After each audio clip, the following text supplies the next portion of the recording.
بتائیے گا آج پہلی ملاقات دونوں سسٹروں کی ہوئی، آپ کی ملاقات نہیں ہوئی، کیا خاص پیغام خان صاحب نے اندر سے دیا اور آپ نے کیا ایسی چیز جو ہے وہ پیغام دے کے بھیجا؟ کیونکہ نورین آپا نے کہا کہ جی خاص چیز ہے وہ اندر سے لے کے آئیں گے ہم۔ بسم اللہ الرحمن الرحیم۔ پہلے تو میں یہ کہہ دوں کہ آج مائنس میں بھی تھی، نورین نیازی گئی ہیں اندر اور ڈاکٹر عظمیٰ گئی ہیں، اور وہ بھی بڑی دیر یہاں ہمیں بٹھا کے اس کے بعد پہلے تو انہوں نے کہا کسی کو اجازت نہیں، پھر ان دونوں کو ملی ہے۔ لیکن پیچھے آپ دیکھ رہے ہوں گے کہ نیازی صاحب کھڑے ہیں، علی بخاری ہیں، نیاز اللہ نیازی ہیں، ان سب کے نام تھے لائرز کی لسٹ میں آج کسی بھی، اور سلمان راجہ بھی تھے۔ ان کو کسی کو آج لائرز کا دن تھا اور ان کو آج اجازت نہیں ملی۔ تو جو ہاں اچھا، اب میری بہنوں کو جو عمران خان نے جس سے بات ان کے ساتھ جب شروع ہوئی تو پہلے تو انہوں نے کہتے ہیں کہ بڑا تکلیف کا اظہار کیا، کہتے ہیں کہ مہنگائی کا یہ عالم ہے کہ لوگوں نے جو مویشی خریدے یا جو بکرے خریدے ان میں لوگوں نے تھوڑا تھوڑا حصہ ڈال کے خریدے، کیونکہ اب ان کے پاس اتنی سکت نہیں ہے کہ وہ ایک بکرا خود خرید سکیں، اور لیکن پھر بھی لوگوں نے اپنی قربانی کے جذبے میں پھر بھی اپنی قربانیاں مل کر حصے ڈال کر پوری کی۔ تو انہوں نے کہا کہ جو مہنگائی ہے اور یہ جو بجٹ آ رہا ہے اس کے اندر دو طبقے پھر سے پس جائیں گے اور مزید پسیں گے، ایک تنخواہ دار طبقہ اور ایک کسان۔ ان دونوں کے لیے بڑا مشکل وقت آگے آ رہا ہے اور ان کو بڑا تفتیش اس کے اوپر بڑی انہوں نے کہا ہے کہ مجھے بڑی فکر ہے کہ یہ بجٹ کے اندر دوبارہ ان کے اوپر سارا بوجھ ڈال دیا جائے گا۔ اسی لیے انہوں نے کہا ہے کہ جو کے پی کا بجٹ ہے وہ جب اس کا فیصلہ پی ٹی آئی کی جو ان کا منشور ہے اور ان کی جو آئیڈیالوجی نظریہ ہے اس کے مطابق اس کا جو پیسوں کی جو بانٹ ہے یا اس کی ڈسٹریبیوشن ہے اس بجٹ میں وہ اس کے مطابق ہونی ہے، نظریے کے مطابق۔ اور انہوں نے علی امین گنڈاپور کو یہ بتا دیا ہے، کیونکہ انہوں نے کہا پی ٹی آئی جو ہے، کے پی کی حکومت جو ہے وہ پورے پاکستان کو ریپرزینٹ کر رہی ہے، پی ٹی آئی کی حکومت، اور جو وہاں پہ بجٹ آنا ہے وہ عمران خان کی مشاورت کے ساتھ لازمی ہے کہ عمران خان کی مشاورت کے ساتھ ہو، کیونکہ وہ پی ٹی آئی کا بجٹ ہے اور عمران خان اس کے سربراہ ہیں۔ اور انہوں نے کہتے ہیں کہ میں نے علی امین گنڈاپور کو خاص سمجھا بھی دیا ہے کہ جب تک میرے ساتھ مشاورت نہ ہو یہ بجٹ کی ایلوکیشن نہیں ہوگی۔ تو ان کو پتہ ہے کہ ان کے ساتھ جو ان کے ماہرین ہیں جن کو خان صاحب نے بلایا عمران خان نے، ان کو آ کے عمران خان کے ساتھ مشاورت کرنی ہے، اور یہ جو حکومت ہے جو شریفوں کی حکومت ہے یہ کسی کو آنے نہیں دے رہے ہیں، کیونکہ یہ جو اڈیالہ جیل ہے یہ تو پنجاب میں آتا ہے، تو یہ جو شریف خاندان دونوں طرف بیٹھا ہوا ہے 17 سیٹوں کے ساتھ، اتنے خوف زدہ ہیں کہ عمران خان کو مشاورت کے لیے 6-7 لوگ بھی نہیں بھیجنے کو تیار۔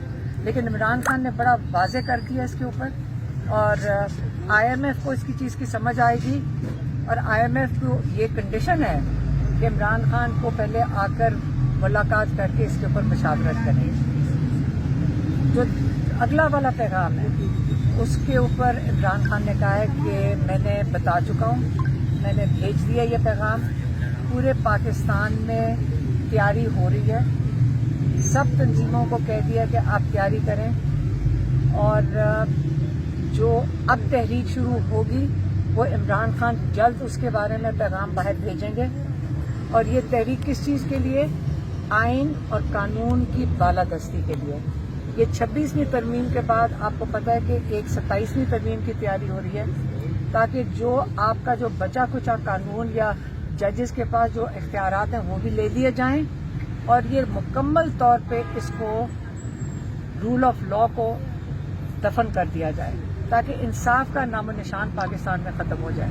تو یہ جو تحریک ہے یہ رول آف لا کے لیے، آئین اور قانون کی بالادستی کے لیے، یہ عمران خان نے پھر سے واضح کر کے بھیجا ہے، اور کہتے ہیں کہ ہر پاکستانی کو اس وقت یہ احساس ہونا چاہیے کہ ان کا ہر قسم کا حقوق ان سے چھین لیا گیا ہے۔ پہلے ووٹ چھینا گیا ہے، اس کے بعد آپ کا وہ آپ کو یہ عمران خان کے پیچھے نہیں ہے. عمران خان تو لوگوں کے لیے کھڑے ہیں, یہ آپ لوگوں کے پیچھے آئے ہیں. عمران خان جیل میں کیوں ہے؟ عمران خان اس لیے جیل میں ہے کہ جو عمران خان سے مانگا جا رہا ہے, اور کئی دفعہ آپ اس چیز پہ بات ہو چکی ہے کہ آپ کہتے ہیں ڈیل ہونے لگی ہے. فرق صرف یہ ہے کہ ان کو جو پیغام آتا ہے کہ وہ کہتے ہیں اپنے لیے ڈیل کر لو اور لوگوں کے لیے نہ کھڑے ہو. نہ آپ جمہوریت کے لیے کھڑے ہو, نہ رول آف لا کے لیے کھڑے ہو. یہ جو 17 سیٹوں کی حکومت ہے اس کو چپ کر کے چلنے دو اور کسی چیز کے بارے میں بات نہ کرو, کوئی احتجاج نہ کرو. تو یہ عمران خان کس کے لیے کھڑے ہیں؟ وہ اپنے لوگوں کے لیے کھڑے ہیں, کیونکہ ان تینوں چیزوں کو جو ان کو کہتے ہیں کہ 9 مئی کے اوپر معافی مانگ لو, سزاؤں کو قبول کر لو اور چپ کر کے بیٹھ جاؤ, کوئی احتجاج نہ کرو اس حکومت کے خلاف, وہ جب یہ قبول نہیں کرنے کو تیار, وہ ان کو کہہ رہے ہیں کہ آپ اپنی ذات کے لیے ڈیل کریں, پاکستانیوں کے لیے ڈیل نہ کریں. اور یہاں پہ ڈیڈ لاک آ چکا ہے. اس لیے یہ جو تحریک ہے وہ رول آف لا کے لیے, اور عمران خان نے کہا ساری تنظیمیں تیاری, ان کو انسٹرکشن چلی گئی ہیں, سب تیاری پکڑ کوئی ہیں. ڈیٹ دی انہوں نے کوئی؟ نہیں, انہوں نے کہا میں جلد پیغام بھیج دوں گا. آپ کہہ رہی تھی کہ خاص پیغام میں لے کے جا رہی ہوں, کوئی وہ کیا خاص پیغام ہے وہ ہم اس کا انتظار کر رہے ہیں میڈیا, آپ بتائیے گا ذرا کیا تھا وہ؟ خاص پیغام خاص ہوتا ہے, بالکل نہیں بتاؤں گی, وہ آپ کو سرپرائز ملے گا کچھ عرصے بعد. ہم نے جو باتیں کی ہیں وہ دل کی باتیں کی ہیں, اور وہ اندر بیٹھ کے کرنل صاحب نے سن بھی لیا ہے. لیکن انشاءاللہ عمران خان, ہاں وہاں پنکھا بھی بند تھا کہ ان کو آواز سے ہی نہیں جاتی. خان صاحب کو عید کی نماز پڑھائی گئی؟ نہیں, نماز کچھ بھی نہیں پڑھانا, وہاں کچھ نہیں ہے. یہ اسلامی جمہوریہ پاکستان ہے, نماز پڑھانے کسی کو نہیں پڑھنے دیتے. کہ جب جیلوں میں ہے ان کی جمعے کی نماز بھی نہیں ہوتی, عید کی بھی نہیں ہوتی, تراویاں بھی نہیں ہوتی. قربانی کا گوشت بھی کھلایا کہ نہیں؟ نہیں, وہ گوشت ان کا دلچسپی نہیں تھی, اور کیوں کھلائیں گے. آپ سوچیں اے سی بند کر دیا, اب ہم گئے اے سی بھی بند تھا, پنکھا بھی بند تھا. ایسے بند کر ان کو آواز, ہاں کہ ان کو آواز نہیں جاتی, اے سی خراب ہو گیا تھا. اب دیکھیے کرنل صاحب نے ساری باتیں سننی ہیں, اور عمران خان کوئی بات چھپ کے کرتے نہیں ہیں, وہ تو کھل کے کرتے ہیں بات, کیونکہ ان کی نہ ان کو کس کا ڈر ہے. وہ اللہ کے علاوہ ان سے کسی سے نہیں ڈرتے. طبیعت کی کیسی ان کی؟ الحمدللہ بالکل ٹھیک تھے, اور وہ پیغام جا چکا ہے پورے پاکستان میں. جو اب تحریک شروع ہوئے گی انشاءاللہ وہ پاکستان کے لیے ہوئے گی, پاکستان کے لوگوں کے لیے ہوئے گی. اور عمران خان یہ تکلیف سب کے لیے کاٹ رہے ہیں, وہ اپنی ذات کے لیے نہیں کاٹ رہے. اور انشاءاللہ پہلی دفعہ پاکستان 70 سال کے بعد کسی راستے پہ چلے گا انشاءاللہ. بھائی صاحب آپ کی ملاقات نہیں ہوئی, کیا لگتا ہے کوئی ڈیسائیڈ تو نہیں ہوئے آپ؟ نہیں, ہم بالکل ڈیسائیڈ نہیں ہوئے, کیونکہ یہ ایک تحریک ہے آئین کی بالادستی اور قانون کی حکمرانی کی, اور یہ چلتی رہے گی. ہم اتنے تک یہ لڑیں گے جتنے تک اس ملک میں آئین کی بالادستی اور قانون کی حکمرانی قائم نہیں ہو جاتی. ایک بات میں آپ کو بتا دینا چاہتا ہوں کہ یہ ایسی حکومت ہے جس نے آئین میں بھی ایک آدمی ہے جو سسٹم کے خلاف لڑ رہا ہے, جو سسٹم بہت ہی کمزور ہے, اور انہوں نے آئین میں بھی ترامیم کی, عدلیہ کی آزادی کو چھینا, الیکشن ایکٹ میں ترمیم کر کے انہوں نے کہا کہ الیکشن کمشنر کا حجات بھی بیٹھ سکتا ہے. تو یہ عمران خان ہے جس کی وجہ سے یہ 17 سیٹوں والی حکومت ڈر کر آئین میں اور قانون میں بھی تبدیلیاں کر رہی ہے.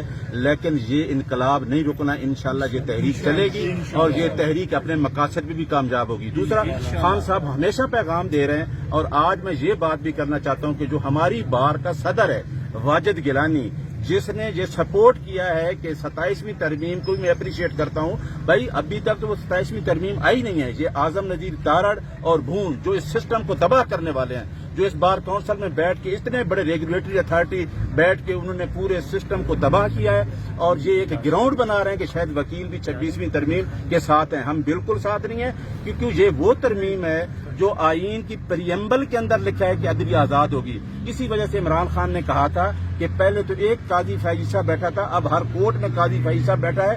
اور اس سے دیکھیں کہ عدلیہ کی آزادی, آج ایک سپرنٹینڈنٹ جیل 3 ججز کا آرڈر نہیں مان رہا. ہم جو سامنے آپ کے موجود کھڑے ہیں, نہ فیملی کو ملاقات کرنے دی جا رہی, نہ ہمیں ملاقات کرنے دی جا رہی ہے. اور یہ دیکھ لیں, یہ ظلم, جبر, تشدد, ہم اس کا مقابلہ کریں گے. 26ویں ترمیم کے ہم پیچھے ہیں, اور انشاءاللہ وکلاء بھی نکلیں. اس 26ویں ترمیم کو ختم کرانا اس وجہ سے ضروری ہے کہ ملک میں آئین کی بالادستی اور قانون کی حکمرانی کو دفن کیا جا رہا ہے, اور انشاءاللہ ہم یہ جنگ لڑیں گے.